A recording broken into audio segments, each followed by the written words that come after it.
welcome to another edition of Northern Star Sports Weekly. I'm Ben Gross, and this is Chris Sturts, and I'll put away my Sports Illustrated swimsuit edition from when I was a freshman in college back in 1994. Perverted old man. That's true. But we start this week by talking about the women's basketball team, Chris. The ladies hosted their annual Pink Zone game, and surprisingly, I would say this is surprising, they upsetted the top of the MAC West, Toledo, beating them 73-67. Now, Toledo came to this game with a 20-5 record, 10-2 overall. NIU came in at 9-15 with a 3-9 record in the MAC.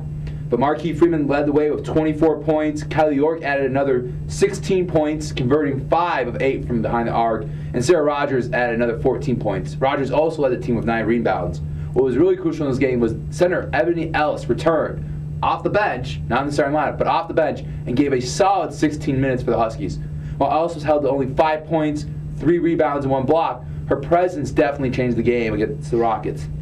Now, this puts NIU right now 1 game behind Ball State, and that's important because Ball State sits at the crucial 8th spot in the MAC right now. If NIU can overtake Ball State, they will host the first round of the MAC tournament here at Northern Illinois University.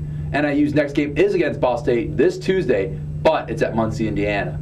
So, Chris, the women got a win. How'd the men's do this weekend? No. The men's basketball team played in their annual ESPNU Bracket Buster game, went down to Charleston to play Eastern Illinois. That sounds like a real bracket buster first off. Yeah. That really would bust up my bracket. Eastern is a marquee program. Marquee. Anyways, so team kind of gave everybody a little tease. Maybe they'll get off that losing streak that they're on. But Eastern was actually able to hold off a late NIU rally and beat NIU 73-70. That makes NIU's 10th straight loss. That's 1 short of the all-time record for a losing streak here at NIU, which all experts would say is bad. Yeah, I would say 10 losses in a row is not an enjoyable or desirable experience. No. One of the bright spots of the game was NIU center Sean Cole leading all scorers with 20, and Xavier Silas put in 19 of his own again, because he just scores when he wants to, because he's Xavier Silas. That's what he does. Unfortunately, though, NIU shot 8 of 35 from beyond the 3-point arc, and they were out-rebounded by 12 in the loss. Chris, would you usually want to take 35 shots from behind the arc? Not if I only make 8. Well, in other news, wrestling had their senior match this weekend, their final match, too, before the MAC championships.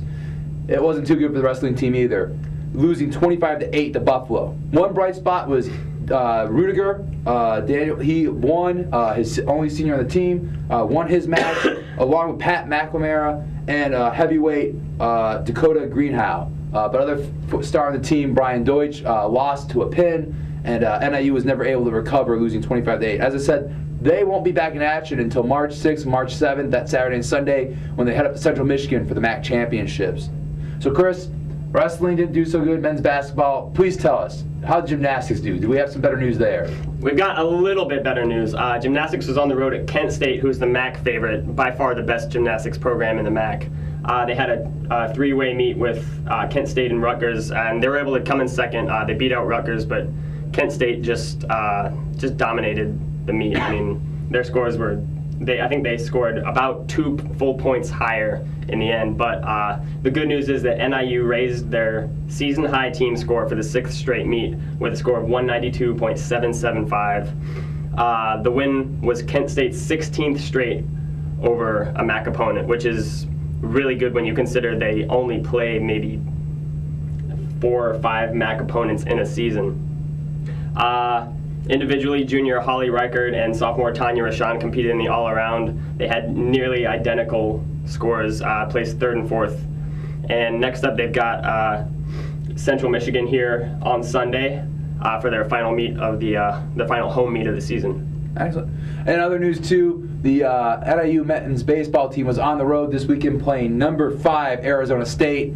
And all we have to say is thank you for the rain. Sunday's game was rained out, which is fortunate because in the 3 games previous, Arizona State had scored 44 runs, Northern Illinois had scored 6.